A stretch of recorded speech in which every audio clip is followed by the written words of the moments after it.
Hello, everybody. I am Dan from Cerbos, and this is part three in our series of live streams that we've been doing here at Cerbos over the past few weeks. Today, our topic is stateless and microservices. We're probably also going to sneak some serverless in there because that's my jam. And we are super, super pleased that you could join us. We've gotten great feedback from our community on our previous live streams. We've gotten some good Q&A going. We've gotten some reasonable view counts on the videos, which we're really, really happy to see. So thank you so much to our community for joining us in our early days into live streaming and hanging out together. I really, really appreciate it.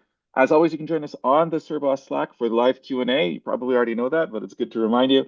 And you are watching us probably on YouTube. So thank you for that as well. It really helps to get those view counts up. Really, really appreciate it. Like and subscribe, all those things you're supposed to say. I am joined today by a former colleague and a good friend. His name is Jason. He's from Datadog. Jason, why don't you introduce yourself, please?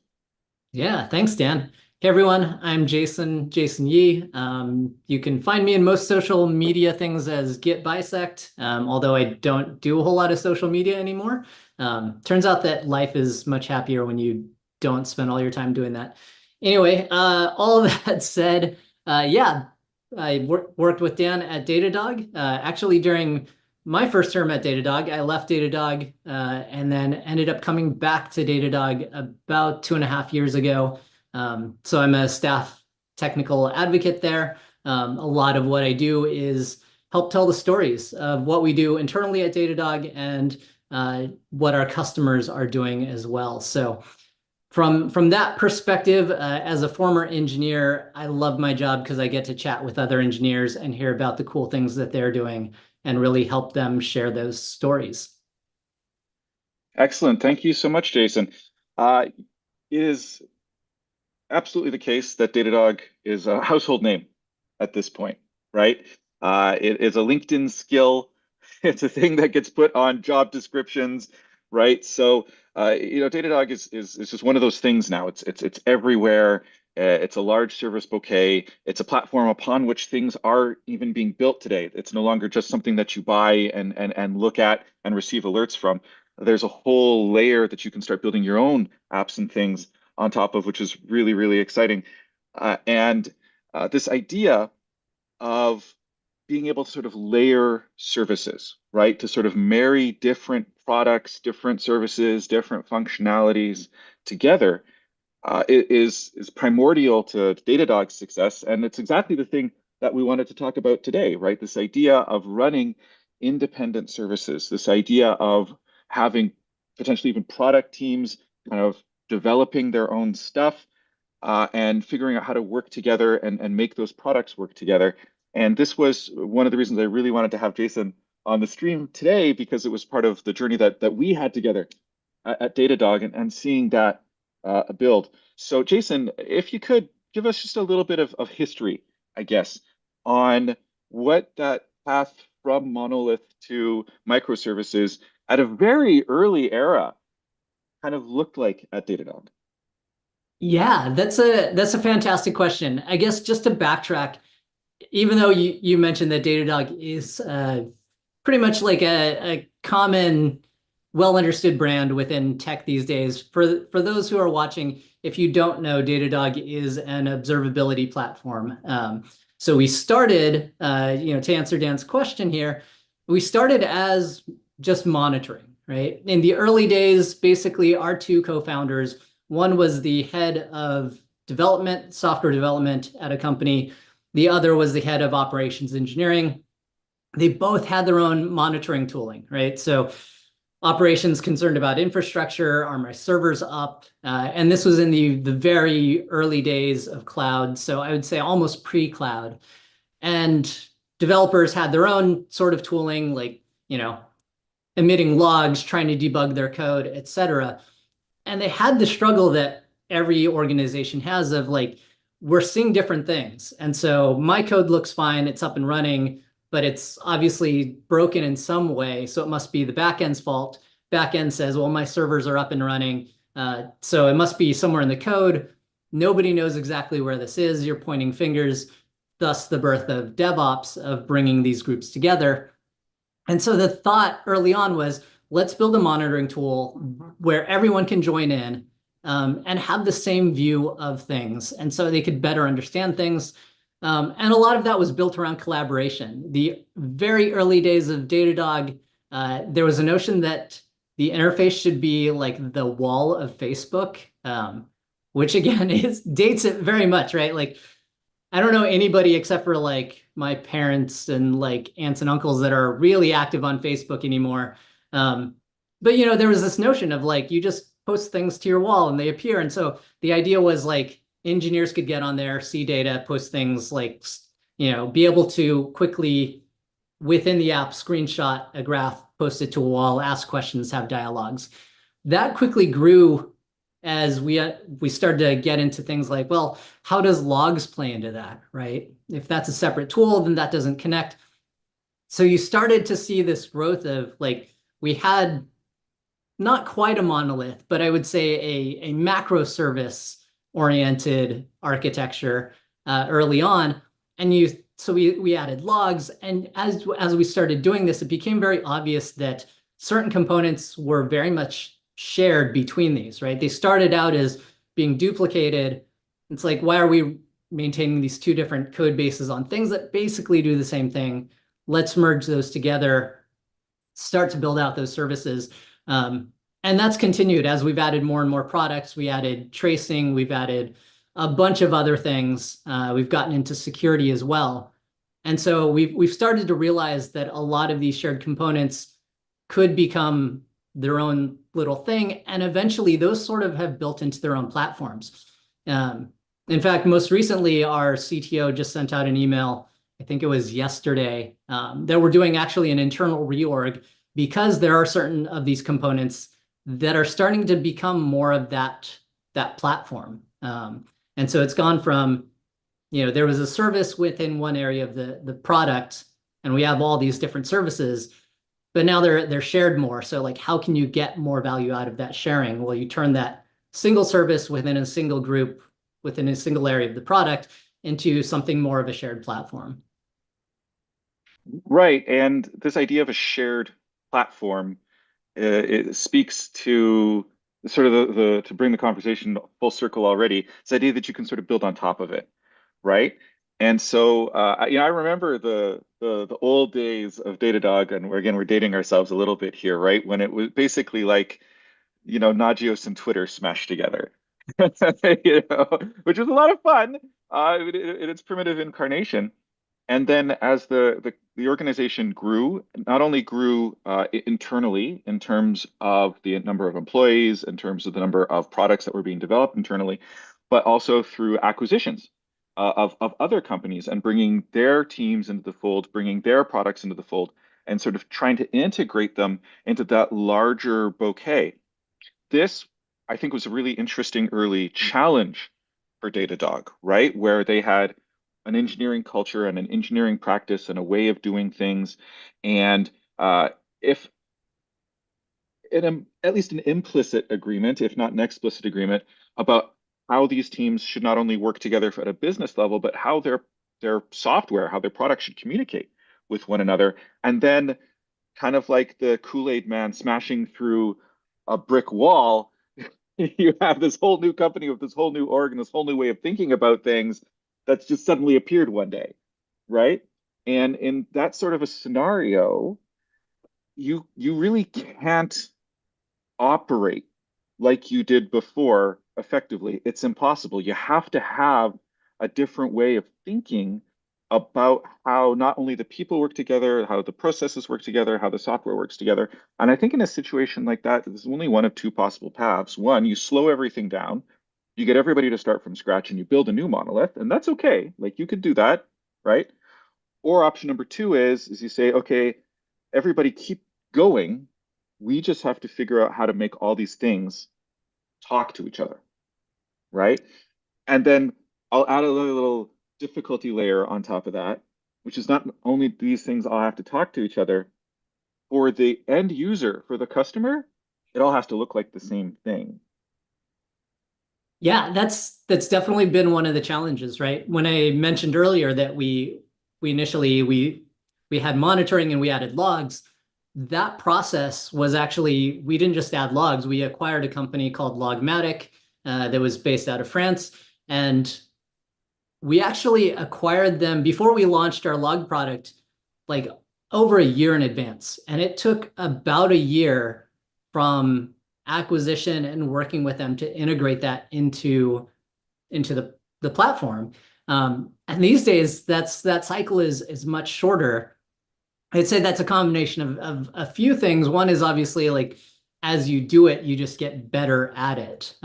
Both evaluating the companies you're going to acquire and how they would, fit in and interface, but also just like you get better at starting to integrate new developers, new teams. But I think beyond that, the main factor is how we've architected things, right? The whole topic of our conversation today being stateless and microservices is some of that divide of how do you break things up and how do things communicate. And so we've largely standardized on everything's API driven. We use gRPC everywhere. And so it's very clearly documented how various services interact.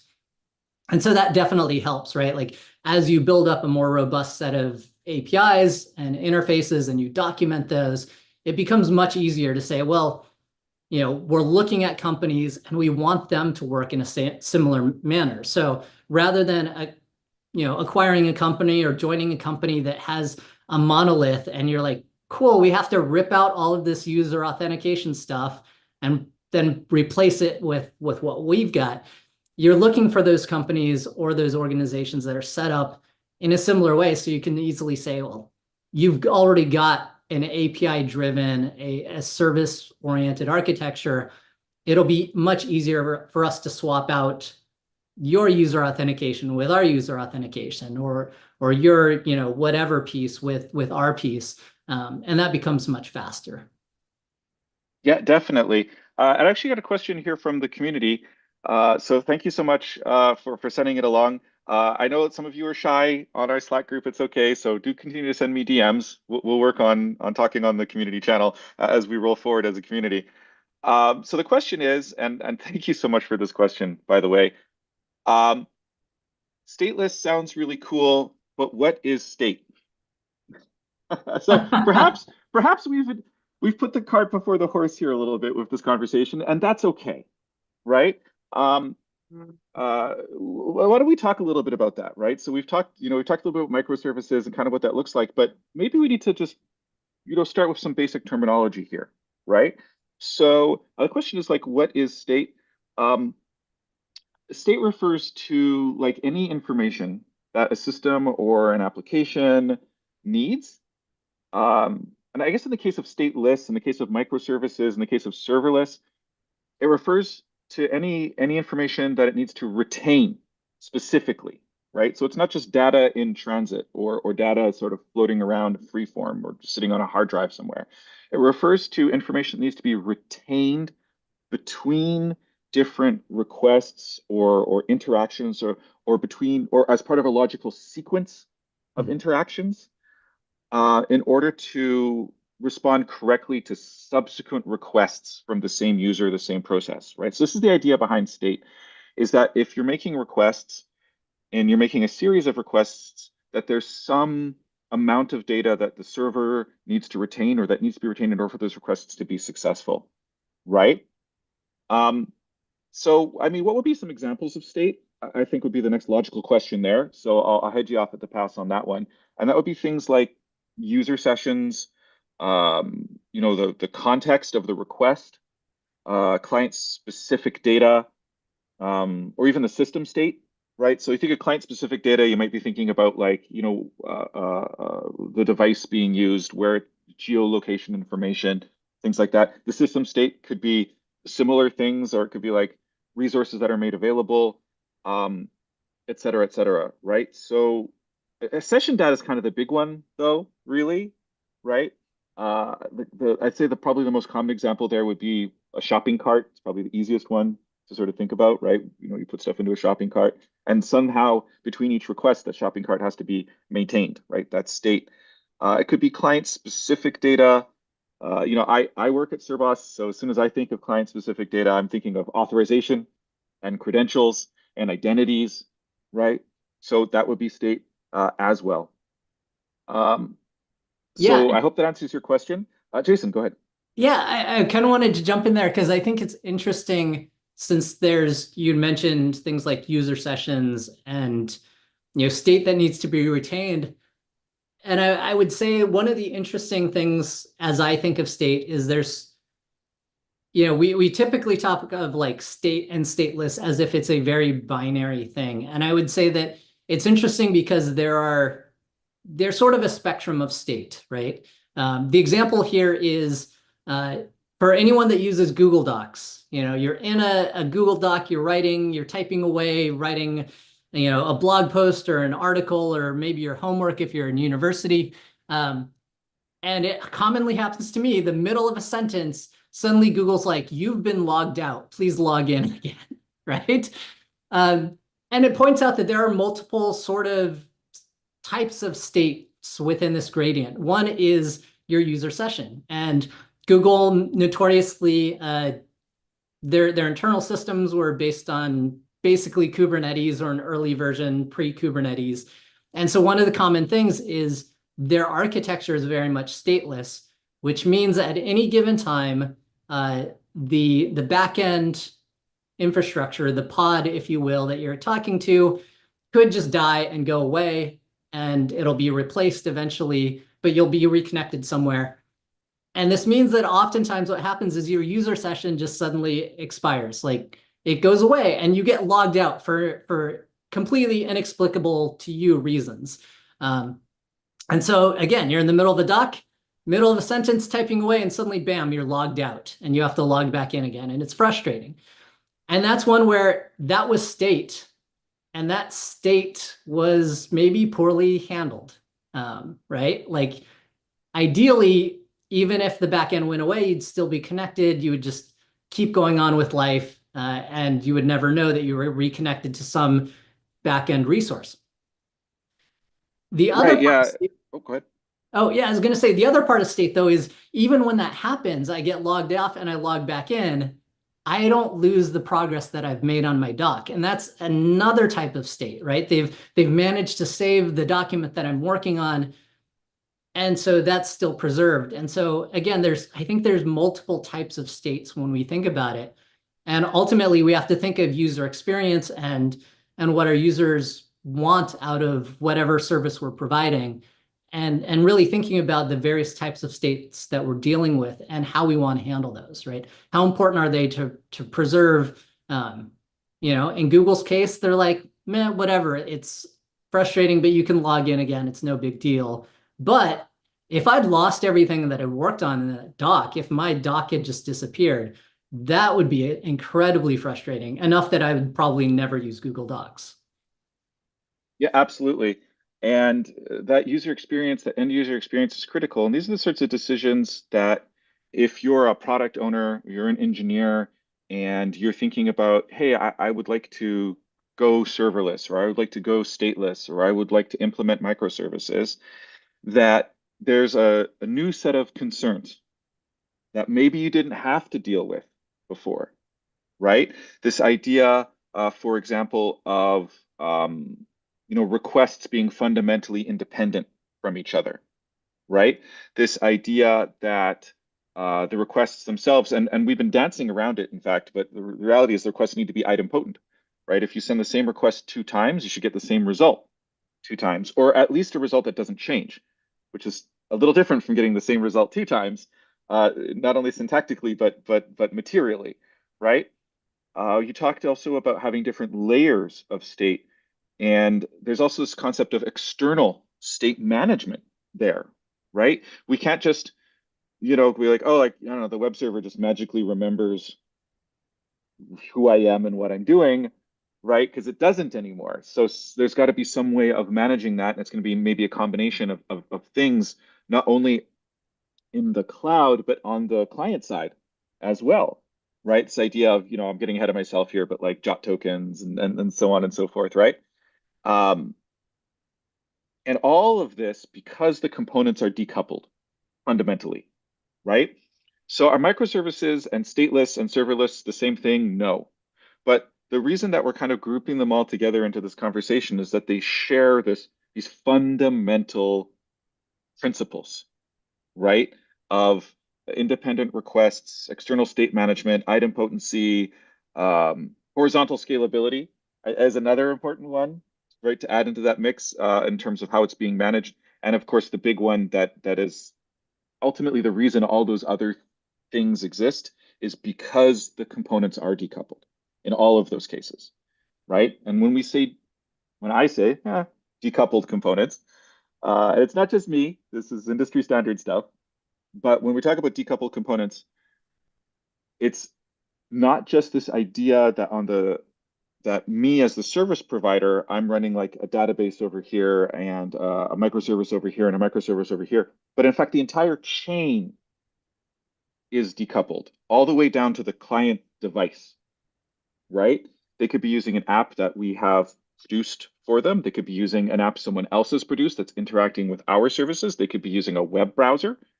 They could be using an IoT device of some type. Like as long as it's communicating using the protocol, probably HTTP, but it could be anything in a way that we expect, then they should be able to get a result in a way that they expect. And this idea of a completely decoupled chain where each of the components just has to make a little promise to behave in a particular way, and then they can chain them all together. Well, it's very Unixy, one, right? Because there's nothing new under the sun, but it's also kind of a weird paradigm if you've never worked in that environment as a developer, as a product designer before. Coming from the world of observability, Jason, this is a big part of understanding that chain, right? So like how, without this becoming a product pitch for Datadog, but we're thinking a little bit about observability, how does observability play into understanding stateless and microservices and serverless? Yeah, that's a great question. So observability comes into play because largely the industry has shifted from just monitoring and collecting metrics. So, counters, gauges, numbers, right? How is my thing doing? To actually trying to step through this chain of these decoupled services. And so what's come about is basically a thing called distributed tracing. And most notably within this space, OpenTelemetry is a community project that's out there. It's defined a standard for how tracing is done, but there's a lot of independent standards. And so basically the idea here, though, is that when a request is made to a system, so your user comes in, they say, I want to see this web page. That event starts off this chain, and you can take that request and say, well, that request hits this particular service. And in order to complete the request, that service then calls this other service or this database or any other sort of resource. And tracing basically allows you to start to track that. And so it tracks that in two ways. One is, what is the parent request, right? What started this? So you can start to chain things together. If you know that this particular action that's done on this service was requested by this other one, you can connect those and keep connecting them back and build out a view of what happened. But then along with that, you want to track at least how long did that take, right? And from that, you can see, well, my entire total request took, X amount of time, but I can break that down into what did each different component actually take. And then we're starting to move to, what they call sort of these large spans, if you will, and a span being that time that a particular service took. And large spans, the notion here is that people are like, well, you can add even more metadata to that, right? You can add metadata about not just like what service this was or what particular function or method was called, but what else was involved, like the user ID or the session ID, or what product were they requesting for this. And the more of this metadata that you can add around that, you can start to have more facets that you can start to subdivide. So when something wrong happens or when an incident happens, you can now start to make very specific requests to actually see what went wrong, right? So if every user in the world except for one user says like it's working fine, and that one user says everything is broken, nothing works, if you have a key like that user ID, you can say, well, let's look at that, right? Let's compare that user's interaction with everybody else's, and you can then start to, side by side look at these and say, well, service X for that particular user took 10 times as long. What's going on?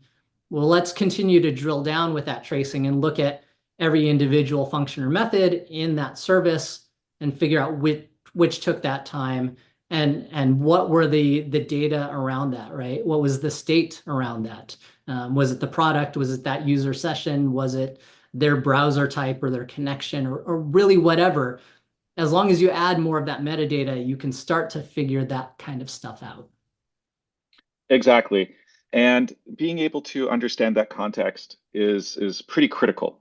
It was always critical no matter what software model you're using, what paradigm you're using, or you monolith or microservices or some combination, or it doesn't matter, right? Having an understanding of what's going on in your systems is always pretty critical, pretty clutch. But when you talk about moving into the world of distributed services and decoupled services and whatnot, having a unified view of how that's all working together is basically table stakes, right? To understanding the flow and understanding how all the pieces are working together and what they're doing, because you'll run into uh, side effects when we talk about distributed systems. You'll run into behaviors which are emergent as a result of these things interacting with one another in ways that at a production scale would be difficult to simulate in testing or just by whiteboarding or whatever, right? Certainly not every company on earth is going to have massive worldwide distributed systems. Google's problems and Facebook's problems are probably not your problems, right? But if you're moving into microservices or if you're running microservices now and you're seeing the weird slowdowns and whatnot, it's important to understand that like, hey, these things are going to happen. You can't avoid them, right? These are almost like living organisms that are interacting with each other in an ecosystem. Stuff's going to happen, right? But before we like go down the rabbit hole there, maybe we'll just again bring the conversation back a little bit. And like right now, microservices sound scary as hell. Right? We're talking about, oh my God, like they're so difficult. There's so much going on, and we got to do all these different things. Like, why microservices? Why would you even go down this route if it sounds kind of scary with its external state management and its idempotent requests and its decoupled services? Like, why do microservices? Datadog did it. Datadog's a successful company. They feel like they've made the right decision.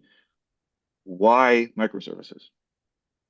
Yeah, that's a great question. I mean, for a large part of it, it comes down to the size of your organization and how you want to manage both people and what they're working on, but also the technology that they're producing, right? And so, if you are a single developer, you've got an idea for a startup, you're going to build a product.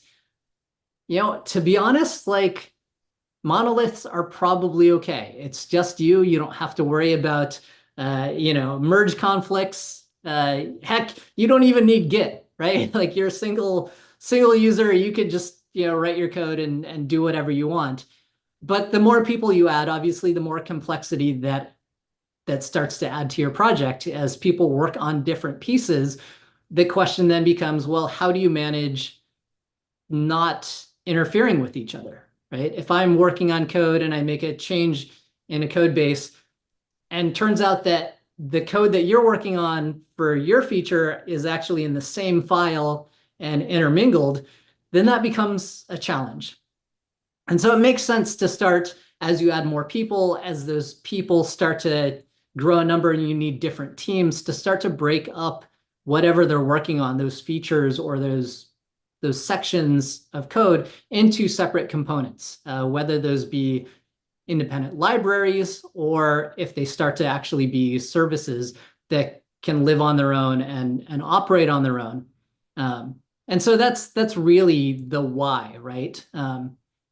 When I bring up, libraries, that's an easy one where you actually don't need services. You can operate in sort of a monolith if you have a lot of different libraries and people can work independently. But ultimately, I think the notion of services comes down to, well, not only do we want to work independently as people, but we want our systems to work independently. As Dan mentioned, the idea of being decoupled so that if my particular component is being used by many parts of my application, maybe that should be a service that lives off on its own so that if it dies, I can scale horizontally, right? And now I'm not negatively impacting all those different services. Or similarly, if one of those other services happens to make a bad request and take down my service, if it was a single component, that would affect every other service. If I'm a separate service, I can design that in a way that, again, I'm horizontally scalable. So it might take down one instance of my service, but not the entire thing. And all of those other services or components can still function. That's precisely it. This idea of building in resilience, this idea of building for the eventuality, an inevitable eventuality that something is going to fail. The reality is that once you get to a certain scale in terms of infrastructure or in terms of the size of an organization, degraded functionality to some degree is basically normal, right? We don't like to say it out loud too often because we like to think of ourselves as competent engineers and all the code that we write is flawless and all of the infrastructure that we roll will stay up forever and may it survive the test of time. Look upon my works, ye mighty. But the reality is that things are going to break. Some of it is nothing to do necessarily with a mistake that you made. Again, it could just be those emergent properties where a request gets made and it then a response, and that response makes two requests happen, and those two requests then start to make four requests, and so on and so forth. And all of a sudden, you've got this thundering herd. And especially if you're doing the smart thing, which is going, multi-cloud or having your things distributed across geographic areas, all of a sudden you're saturating your own pipelines and it wasn't anyone's fault. It's just a thing that happened, right? And so, like this idea that things are going to break and there's nothing you can really do to stop it from breaking, the next logical step is what can we do to mitigate the problem when it happens? What can we be doing, ahead of the problem in the design of our systems and the design of our software and design of our architecture to build in this concept again of resilience. When it breaks, how does it break? And how is it going to affect the user experience? And how much money is it going to cost us? Right? So spending a little bit of money up front for horizontal scaling, over capacity a little bit, and then breaking things out maybe saves you a little bit of money in the long run for the inevitable, downtime, not necessarily crippling your entire organization. We talk about horizontal scaling though. I mean, some of the advantages of that we talked about, the elasticity of it, the resilience of it, this concept of like load distribution, so you're more properly using your different resources that you've allocated, right? So you can deal with like traffic spikes, et cetera, et cetera, et cetera. That's great. But again, everything comes with trade-offs, right? Advantages and disadvantages. So when we go, okay, we definitely want to be able to scale horizontally. So we want that elasticity. We want that capacity to have load distribution natively built in. We don't have to run load balancers because this is just how the thing works, right? Um, hint, you are still running load balancer. You probably just don't know it, right? And this idea of resilience. But then there's some disadvantages. And I would say the biggest disadvantage to building a true horizontal scalable system is congratulations, you're now managing a distributed system. My condolences. Right? Um, you have all the fun and the interesting side effects of emergent behaviors and having to like hire an SRE team, right? So is it, I guess the point I'm trying to drive at is is this right for everyone? Right? Because on the one hand, we say we want all these advantages, and they're great advantages that are really hard to do in a monolith. Frankly, it's hard to do to build a resilient monolith. It's hard to build a scalable monolith. It's close to impossible to build a distributed monolith. Uh, the other side of the coin is these other factors and these other concerns that come into play. When, like, what is the mindset? What is the framework, I guess, for making a decision to go from monolith to microservices? How can we think about making that decision? And what are some of the flags that we need to see, both good and bad, to make that decision? That's a great question, right?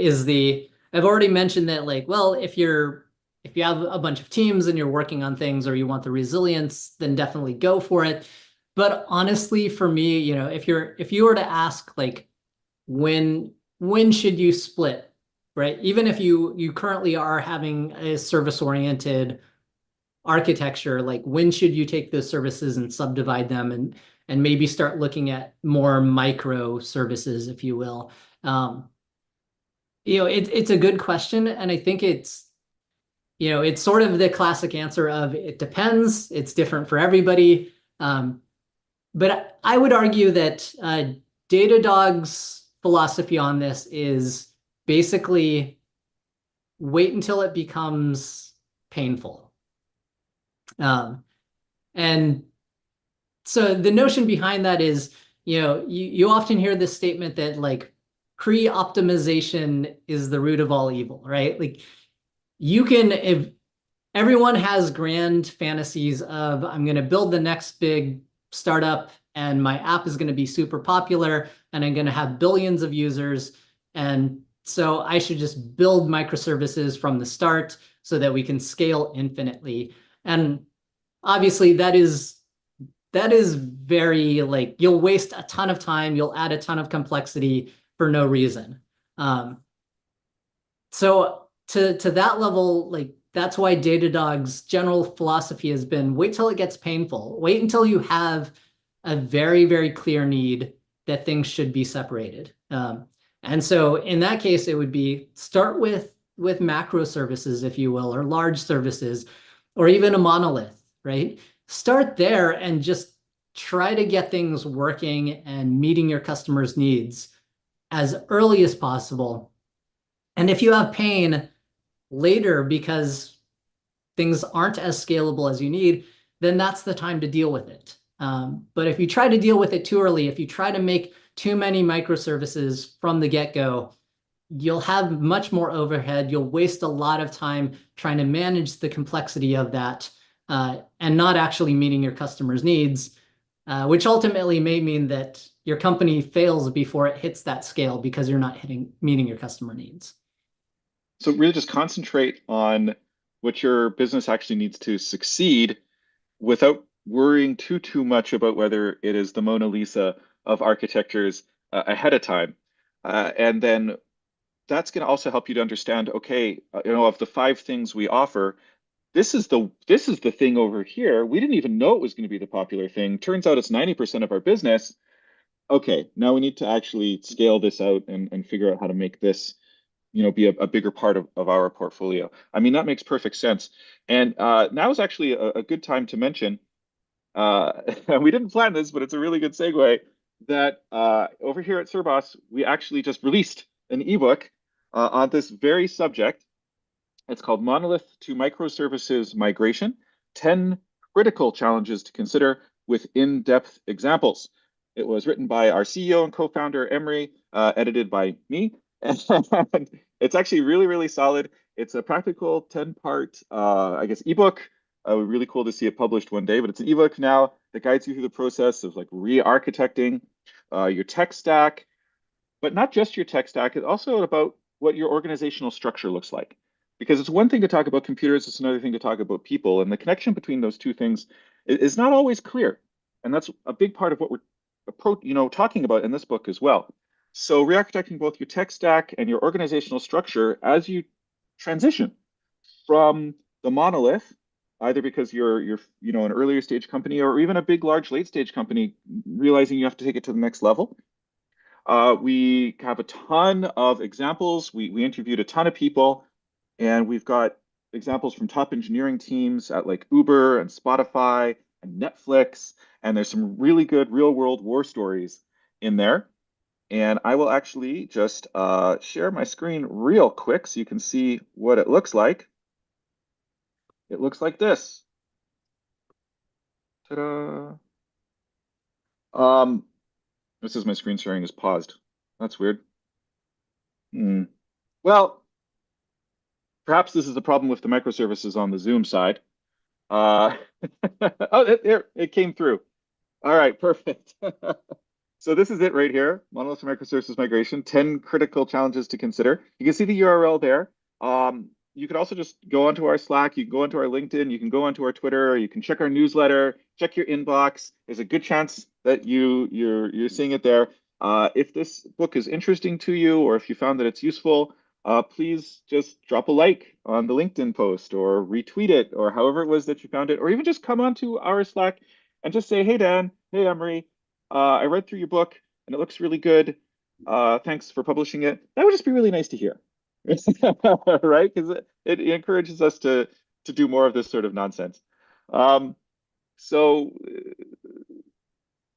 this one of the things that we really wanted to concentrate on in this book, and again, it was our CEO that kind of basically wrote the whole thing.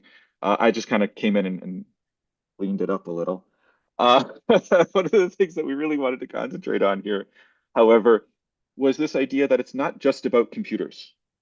You can find a lot of great literature on the internet, from Stack Overflow to your favorite AI, sentence generator, to Reddit and so on and so forth about, Kubernetes, about, running a distributed SQL cluster, about which particular NoSQL database of the day is going to be the fastest one to respond to your, decoupled state requests and so on and so forth.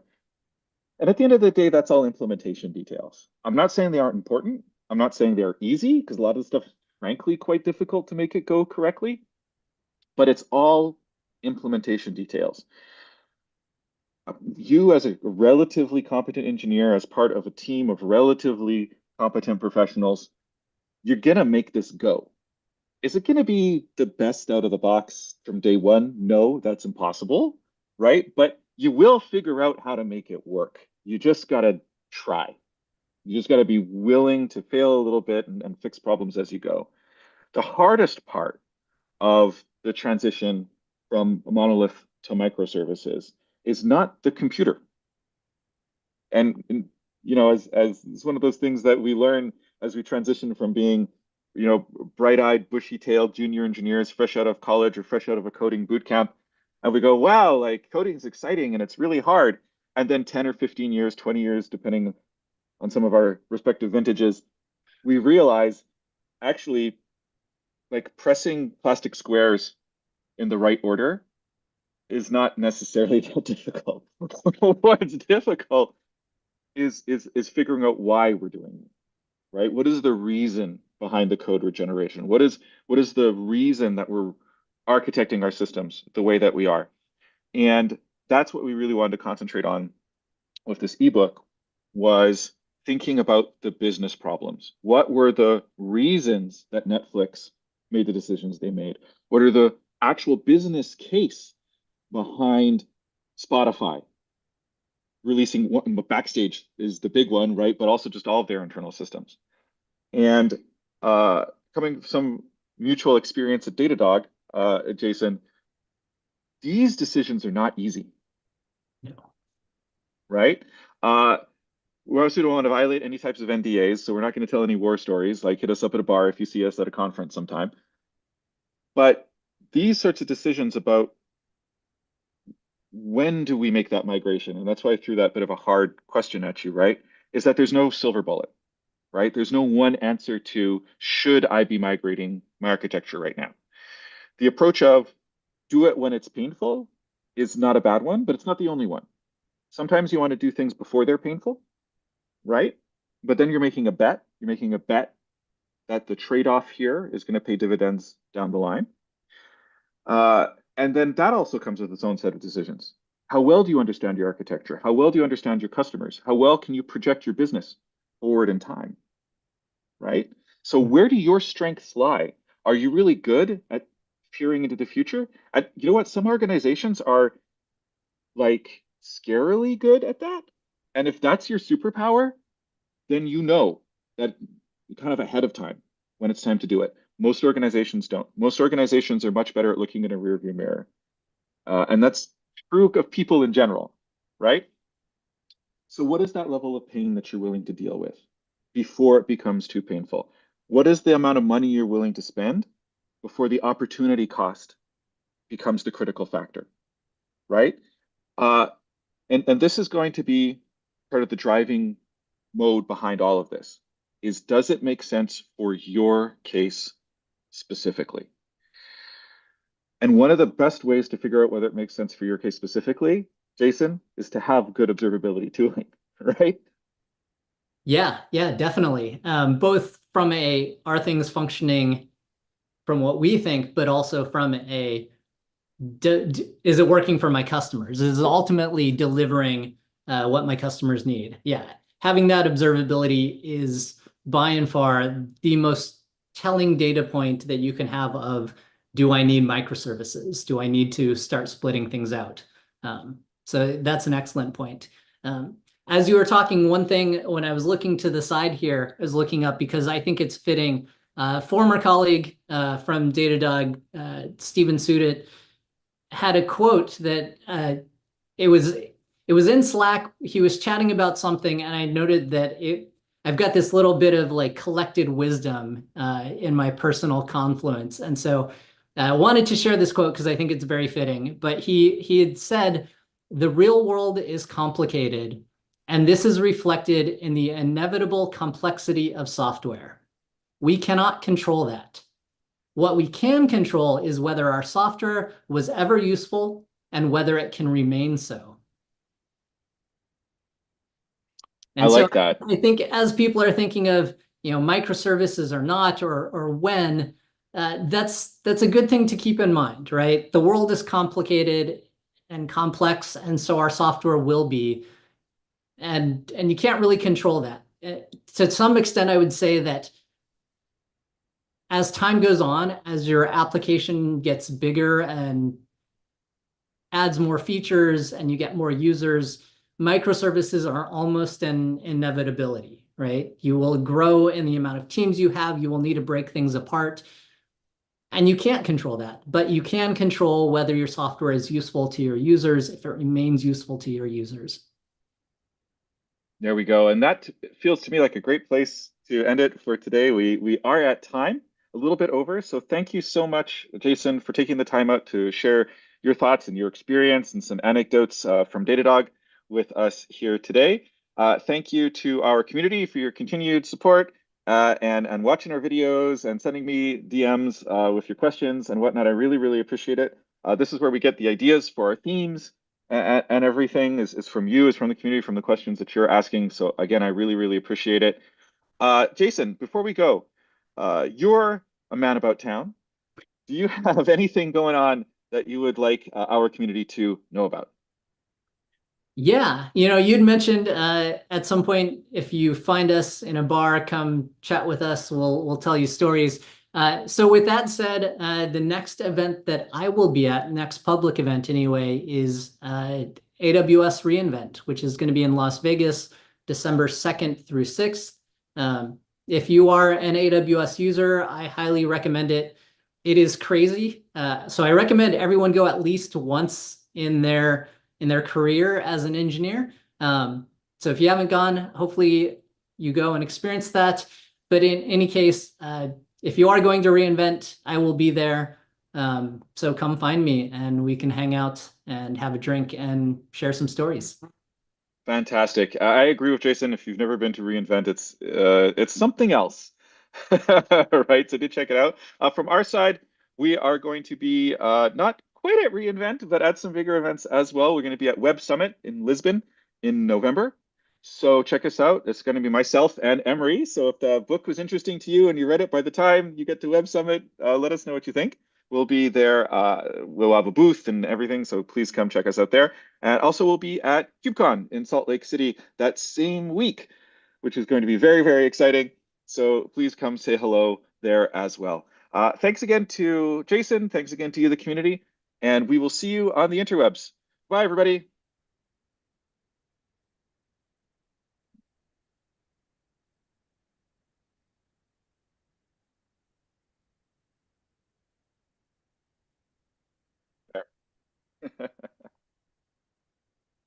Very good.